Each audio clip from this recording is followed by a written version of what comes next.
Electric vehicles are everywhere, praised as the cleaner, smarter and inevitable future of driving. But beneath the glossy ads and climate-friendly slogans, there's a side to EVs that automakers rarely talk about.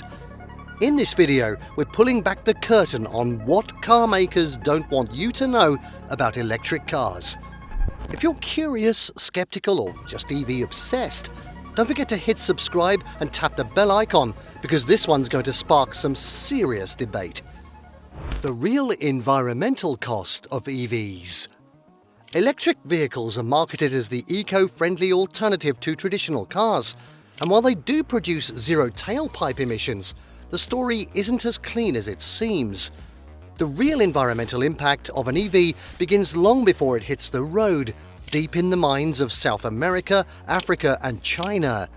Lithium, cobalt and rare earth metals are essential components for EV batteries, but extracting these materials is energy intensive and environmentally destructive.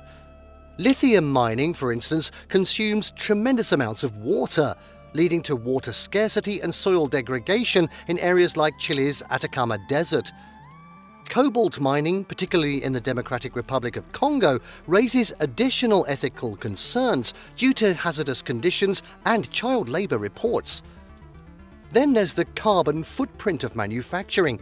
Studies show that building an EV, especially its battery, can emit significantly more CO2 than building a gasoline-powered car.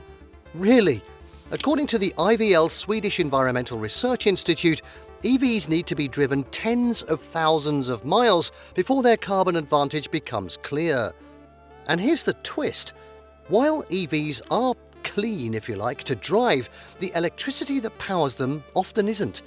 In many countries, EVs draw energy from grids still dominated by coal, natural gas or other fossil fuels.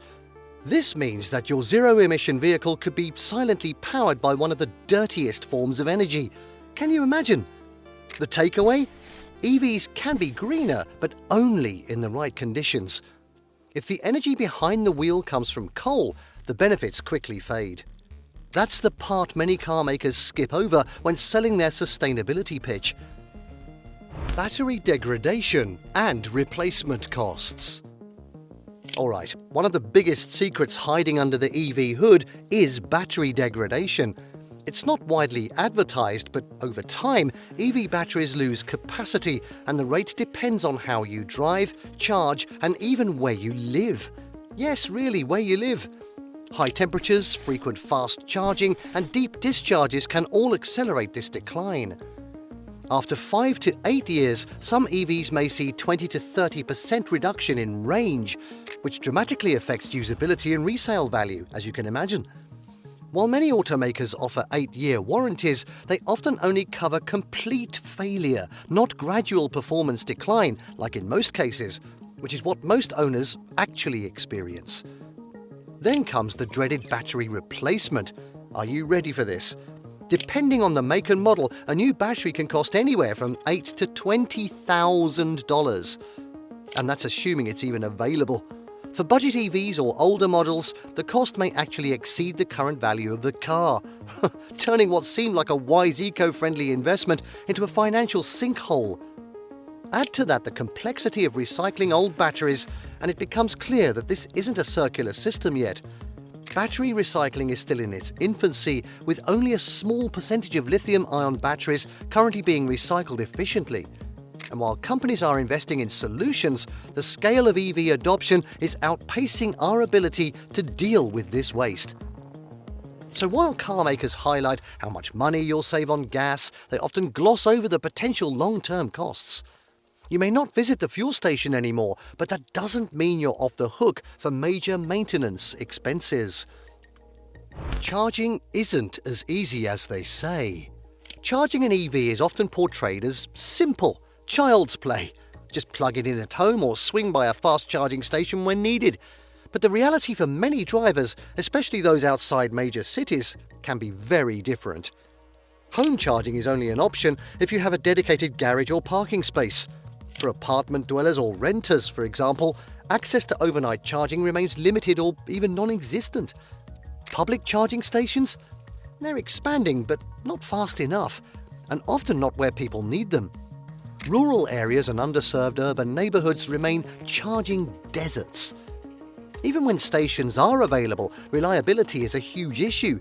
A 2023 study from JD Power found that 1 in 5 charging attempts fails due to hardware issues, connectivity failures, or just long wait times. And while fast chargers promise a quick top-up, repeated fast charging can accelerate battery wear, shrinking the battery's lifespan over time. Then there's the myth of cost savings. Electricity may be cheaper than gas. Is it really? But fast charging stations can be expensive, especially in peak hours. Some fast chargers charge double or even triple the cost of home electricity, narrowing the savings gap significantly. There's also the growing concern about grid overload. As EV adoption increases, so does demand on the power grid. In areas with older infrastructure, too many EVs charging at once can lead to brownouts or higher electricity rates during peak periods. That's serious. All of this adds up to a far more complicated charging ecosystem than automakers let on. The infrastructure is catching up, but it's not there yet. And for the average consumer, that can mean frustration, unpredictability, and a very different ownership experience than advertised. You bet. Software locks and subscription features. Imagine buying a brand new car only to find out that features like heated seats, adaptive cruise control, or even extra horsepower are locked behind a paywall. That's not science fiction, it's already happening. As EVs become more digital, manufacturers are shifting towards subscription-based features, where you don't truly own everything you've paid for up front. BMW infamously sparked outrage by trying to charge a monthly fee for heated seats in certain markets. Can you imagine? Tesla, on the other hand, includes the hardware for full self-driving in many of its vehicles, but unless you pay a hefty additional fee, it stays locked. Even basic infotainment functions like navigation or voice commands are now being bundled into paid software packages. This isn't just about nickel and diming consumers, it raises a bigger question. Do you really own your car or just the right to use it under certain terms? Over-the-air updates allow manufacturers to change vehicle performance, features and settings without your permission. In some cases, features have even been removed remotely after the sale due to policy or regional restrictions. There's also the growing issue of data privacy. Your EV is constantly collecting information, from driving behavior and location history to energy consumption and usage patterns. That data can be sold, shared, or used for targeted marketing, whatever that may mean, often without clear consent. This model turns your vehicle into a platform, just like a smartphone. And just like phones, automakers are increasingly positioning themselves as tech companies, making software and recurring revenue a central part of their strategy.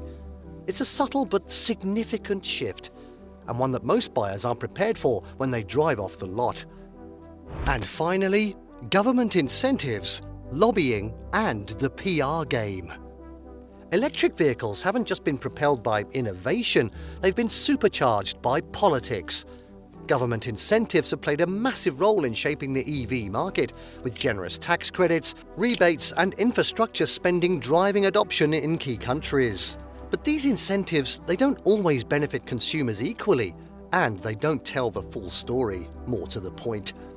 In the US, for instance, the federal EV tax credit has historically favored higher-end models and wealthier buyers. Early incentives allowed luxury EVs like Teslas and Rivians to flood the market, while affordable options were limited or ineligible. Some automakers have lobbied for tailored policies that favor their manufacturing strategies or battery supply chains, creating an uneven playing field.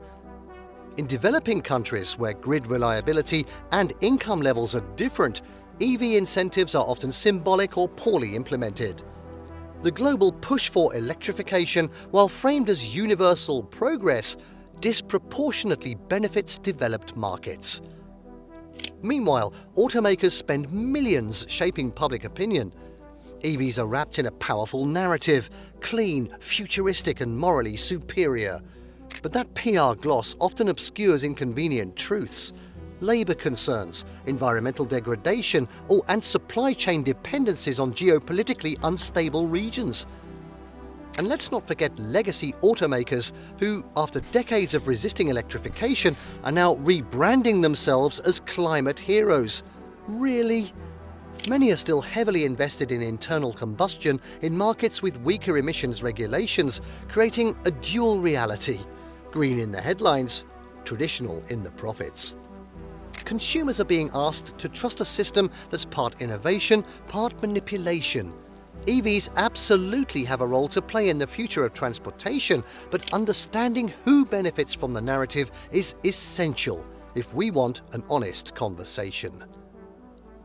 Electric vehicles are not a scam, but they're also not the perfect green dream we've been sold. From hidden environmental costs to digital ownership models and political incentives, there's a lot car makers don't want you to know about electric cars. As buyers, we deserve full transparency, don't we? Not marketing half-truths. The future might be electric, but it should also be fair, sustainable, and honest. If you found this breakdown eye-opening, consider subscribing and hitting the bell icon, because we've got plenty more untold stories from the automotive world coming your way.